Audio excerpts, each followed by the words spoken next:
Is the main event of UFC Macau in China the most underrated main event of 2024? We will see the number 3 ranked former bantamweight champion Petr Yan taking on the number 5 ranked former flyweight champion Deiveson Figueiredo. The winner here is sure to be next for the bantamweight championship. At least I would think. I don't know what's going on right now. Merab won the title in September. It was all but guaranteed he was going to be fighting Umar Nurmagomedov next in his first title defense.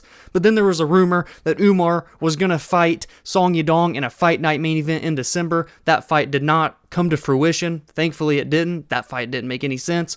But there hasn't been any announcement of Merab versus Umar. Maybe with all that drama going on in the title picture, Deiveson Figueiredo or Petr Yan can throw themselves into the next championship bout at 135 pounds. How is a fight of this magnitude not getting the love it deserves? Maybe it's because it's sandwiched between UFC 309, which featured John Jones versus Stipe Miocic, Charles Oliveira versus Michael Chandler, and the final UFC pay-per-view event of the year, UFC 310, going down the first weekend of December. Maybe that's the reason. Maybe it's not, but I'm going to show this fight the love it deserves. If you want to talk high-level mixed martial arts, look no further than this one right here. Petr Yan is one of the most technical, skilled fighters in the bantamweight's history over the course of the last 5 or 6 years. He was in my favorite fight of 2021 when he had that war with Corey Sandhagen in their championship bout in Abu Dhabi. The man has fought nothing but the best of the best at 135 pounds dating back to 2019. He was undefeated for a very, very long time in the organization. As a matter of fact, started out 7-0 en route to becoming the bantamweight champion of the world when he finished Jose Aldo back in 2020 in the 5th round of their bout. However, we all know how he lost that title in his fight with Aljamain Sterling. It was the illegal knee heard round the world that got him disqualified. Aljamain Sterling became the bantamweight champion and really righted the ship of his career. Will go on to defend the title numerous times, whereas Petr Yan kind of had a fall from grace. As a matter of fact, went on a skid of losing 4 out of 5 fights. The only victory in that stretch was to Corey Sandhagen, the fight that I previously mentioned. But look at those losses during the stretch. It was the rematch with Aljamain Sterling where Sterling looked absolutely unbelievable in that fight. It was to Sean O'Malley in a fight that many people felt Petr Yan won, and then it was to Merab Dvalishvili.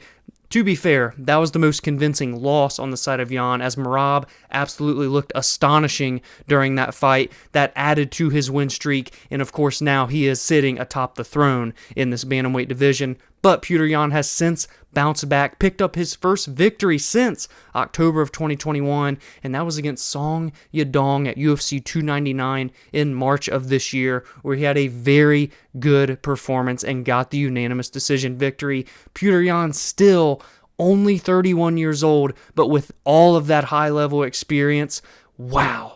The future is still very, very bright for Yan, maybe even a second world title. But standing in his way is Figgy. Deiveson Figueiredo, 36 years old, out of those prime years, but still looking as good as ever, switched to the bantamweight division in December of last year and has started his tenure 3-0 with victories over all ranked opponents. Well, I guess Cody Garbrandt wasn't ranked, but against a former champion in Cody Garbrandt, over Rob Font in his bantamweight debut, and over Marlon Vera in their fight back in August. Now Figueiredo is 3-0 in this division and is 1 win away from challenging for a second title and a second weight class. In 2020, Deiveson Figueiredo was one of the most feared men in all of the UFC, where he went 3-0 that year, became the champion, had vicious finishes over Joseph Benavidez twice and over Alex Perez, and then at the end of the year, on 2-3 weeks notice, he went up against Brandon Moreno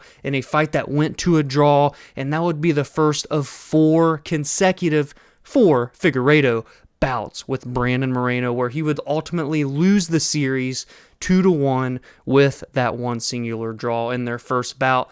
But again, he proved all that he had to do at 125 pounds. He switched his focus and attention to 135, and he has not looked back yet. Has looked very, very good and very polished in all aspects of his game in this bantamweight division thus far, and he's going to have to be on point here in order to beat Petr Yan, who is still in his fighting prime. In this fight, from an X's and O's perspective, we're talking about two guys that are quite literally good everywhere. They're not going to absolutely outclass anyone in one particular area, but they can have their moments on the feet, in the clinch, on the ground, off their backs, off the top, in the close range, in the long range. Anywhere that this fight goes, I feel that they are both competent enough to get the upper hand on one another. Now, if we want to just talk pure boxing, I would side toward Petr Yan, but Deiveson Figueiredo does carry devastating power in his hands. Now, we haven't quite seen it transition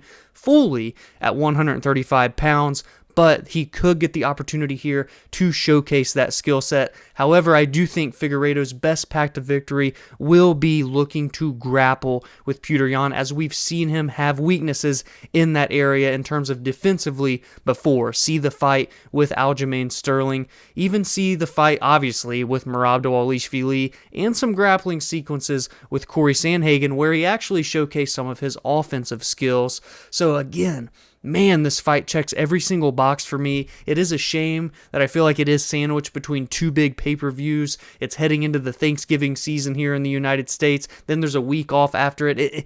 And also, of course, being that it's in China, these two will be fighting at like 8 a.m. Eastern Time. The fights start at like 4 a.m. Eastern Time.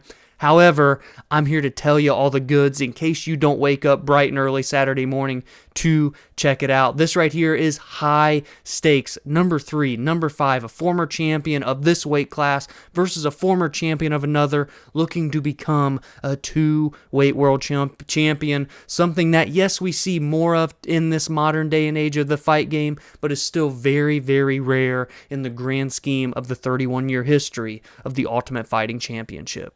Will it be Petr Yan making it back-to-back wins and putting himself back in the title picture of this bantamweight division, or will it be Deiveson Figueiredo improving to 4-0 at 135 pounds and making his rightful claim to be the number 1 contender at this bantamweight division and take on the reigning Merab Dvalishvili? Will the winner of this fight surpass Umar Nurmagomedov, who is undefeated, who is coming off of a fantastic fight with Corey Sandhagen back in August in Abu Dhabi, the same night that Deiveson Figueiredo got his most recent victory? Whether you believe they will hop over Umar or not, you can't deny that whoever wins this should not have to fight again in this bantamweight division. They can await the winner of Merab versus Umar, or, again, maybe they just hop right in if there's some disputes at the top of this title picture at 135. Neither one of these guys is going to say no to an opportunity to fight for gold.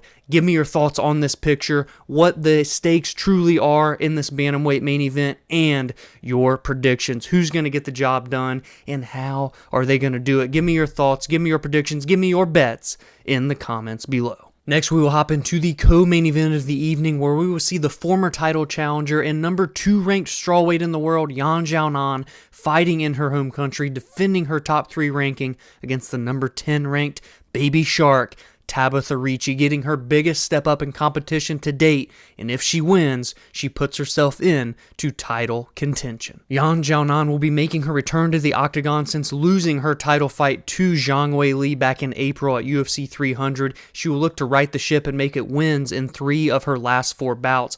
In order to get that title shot versus Zhang Weili, she beat Mackenzie Dern via decision and finished Jessica Andrade in the very first round in just 2 minutes and 20 seconds with a nasty knockout. As for Tabatha Ricci, sitting at number 10, she is 6-2 in the UFC, 11-2 overall. Her only loss in the strawweight division is to Lupi Godinez, and that was a very close split decision in November of last year. But she has had a 2-0 year in 2024 thus far, with victories over Tisha Pennington, a very close decision there, and a unanimous decision over Angela Hill. That was back in August. Will she go 3-0 in 2024, and will she catapult herself into legitimate number 1 contendership status in this strawweight division with a victory over someone 8 spots ahead of her in the rankings? You could make an argument that not only in the main event are there title implications, but there are title implications here in this co-main event as well. Now, I'm not saying that with Xiaonan beating Tabatha Ricci, she gets right back in for an immediate rematch with Zhang Weili, but it definitely keeps her relevant in this title picture that seems to be very, very murky right now. Zhang Weili, for whatever reason, has not been booked to fight, for one, on this card in China to defend her title, and two, just throughout the remainder of the year in general. There was a fight booked between Virna Jandiroba, someone you could definitely say is a number one contender, and Tatiana Suarez, someone else you could say is a true number one contender. Tatiana had to pull out of that fight, leaving Virna Jandiroba open to fight for the title, yet the UFC chose not to book that fight. I'm not quite sure what is going on right now at the top of 115, but again, Yan Xiaonan can keep herself there in the discussion should things not play out for Jandiroba or Tatiana Suarez. And for Tabatha Ricci, one, it would be a fresh face, someone who is younger into this game, who is very, very popular, and could surge up into the rankings out of seemingly nowhere with a 3-fight win streak all in the same calendar year.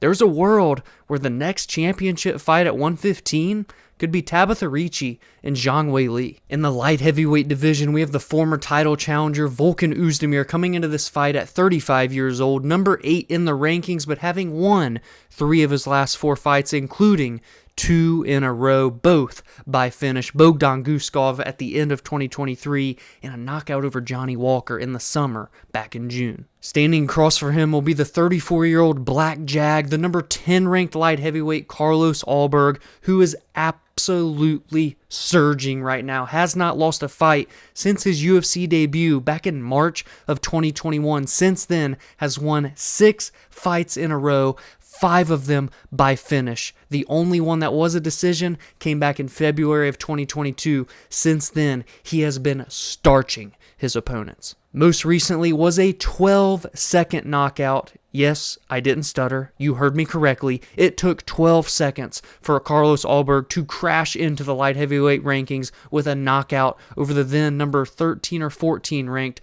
Alonzo Minifield. Now he sits at number 10. Volkan Oezdemir, I mentioned the victories that he's coming off of. Someone that came into the UFC red hot, went 3-0 before getting thrust in to a championship fight with Daniel Cormier back in 2018. Crazy that is nearly 7 years ago now. That was January of that year, the first pay-per-view of 2018. He lost in the second round. That started the first of a 3-fight losing streak for Volkan Oezdemir. He traded some wins, traded some losses, but has fought nothing but the best of the best. Alexander Rakic, a victory. Yuri Prohaska and Magomed Ankalaev, losses. Beat Paul Craig, lost to Nikita Krylov, and now on the 2-fight win streak that I previously mentioned. Can he make it 3 in a row? Can he put himself one step closer back into the discussion of title contenders at 205 pounds? And if Carlos Ulberg comes in here and starches another opponent, let alone just gets a victory in itself, he will be quickly put into a number 1 contendership bout in his next fight. If you're asking me, I could even see him fighting someone like a Khalil Roundtree or a Jamal Hill, maybe even a Yuri Prohaska if he doesn't move down to middleweight. I think the UFC is really starting to get behind Carlos Ulberg. He fights out of that New Zealand camp with Israel Adesanya, roots to Alexander Volkanovski and all of those guys. Pair that with what could be a 7-fight win streak. That is the recipe for a future title contender, especially in a division that is not the most stacked in the organization at the current moment. And my honorable mention of the night goes to Wang Cong and Gabriella Fernandes in the women's flyweight division. Wang Cong had one of the biggest debuts of 2024 in the UFC. She is 6-0 with 4 finishes, and she had a knockout over Victoria Leonardo in just 1 minute and 2 seconds back in August. That was quite literally a one-punch KO, walked it off. Now she is here facing Gabriella Fernandes, who is 9-3 in her own right, has 5 finishes to her name, and never been finished. The 31-year-old Fernandes has lost 2 of her 3 fights in the UFC, however, is coming off of a victory back in the summertime, but it was a close split decision. Can she stop the undefeated Wang Cong, or will Wang Cong continue to be the joker that everyone fell in love with? And after this, should she win, will absolutely get a top 15 opponent.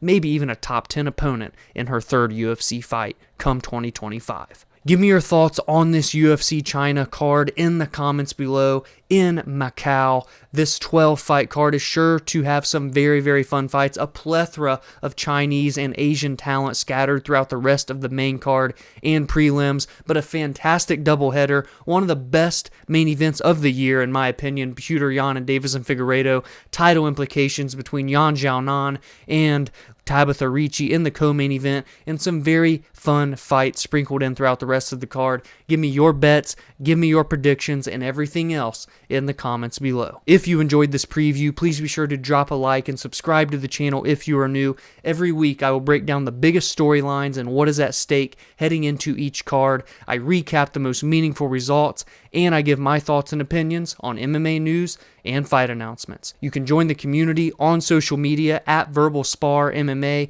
on X, Instagram, and TikTok, and you can follow along on your favorite audio listening platforms such as Spotify or Apple, where podcast episodes release every Monday and Friday. Have a great weekend, enjoy the fights, and I will see you in the next video.